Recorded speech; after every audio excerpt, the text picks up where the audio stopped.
Promesse biblique du jour. Poursuivons avec des versets bibliques sur la mort, la souveraineté de Dieu sur la mort et Jésus-Christ qui a vaincu la mort en mourant à la croix par amour pour sauver les chrétiens de la colère de Dieu. Nous avons vu, la mort n'existait pas sans le péché. Elle est entrée dans le monde par le péché d'Adam, a régné depuis Adam, sera détruite après le retour de Jésus, n'existera plus aux cieux. La souveraineté de Dieu sur la mort, Dieu le Père. Dans 1 Samuel chapitre 2 verset 6, il est écrit « L'Éternel fait mourir et il fait vivre. Il fait descendre au séjour des morts et il en fait remonter. » Dans Job chapitre 14 versets 4 et 5, « Comment d'un être souillé sortira-t-il un homme pur? Il n'en peut sortir aucun. Si ses jours sont fixés, si tu as compté ses mois, si tu en as marqué le terme, qu'il ne saurait franchir. Près Dieu le Père, Dieu le Fils. » Dans Matthieu 11, versets 4 et 5, Jésus leur répondit « Allez, rapportez à Jean ce que vous entendez, ce que vous voyez. Les aveugles voient, les boiteux marchent, les lépreux sont purifiés, les sourds entendent, les morts ressuscitent, et la bonne nouvelle est annoncée aux pauvres. » Dans Apocalypse chapitre 1, verset 18, « Je suis le premier et le dernier et le vivant. J'étais mort, et voici, je suis vivant au siècle des siècles. Je tiens les clés de la mort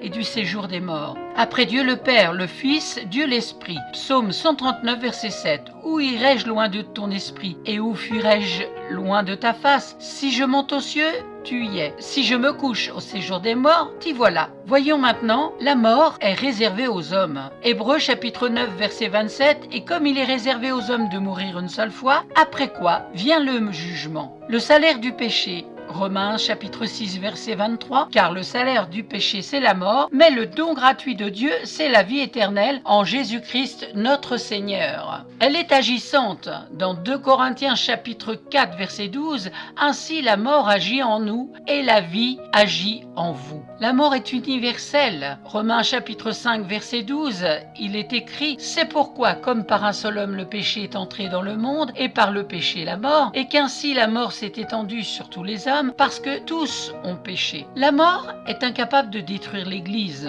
Dans Matthieu chapitre 16 verset 18, il est écrit « Et moi je te dis que tu es Pierre, et que sur cette pierre je bâtirai mon Église, et que les portes du séjour des morts ne prévaudront point contre elle. » La mort est incapable de nous séparer de Christ. C'est dans Romains chapitre 8 verset 38 à 39. « Car j'ai l'assurance que ni la mort, ni la vie, ni les anges, ni les dominations, ni les choses présentes, ni les choses à venir, ni les puissances, ni la hauteur, ni la profondeur, ni aucune autre créature ne pourra nous séparer de l'amour de Dieu manifesté en Jésus-Christ notre Seigneur. » Merci pour votre attention. Merci d'avoir pris du temps pour écouter Promesse biblique aujourd'hui sur les versets bibliques sur la mort, sur la souveraineté de Dieu sur la mort et Jésus-Christ qui a vaincu la mort en mourant à la croix par amour pour sauver les chrétiens de la colère de Dieu. Soyez abondamment bénis et à très bientôt pour la suite.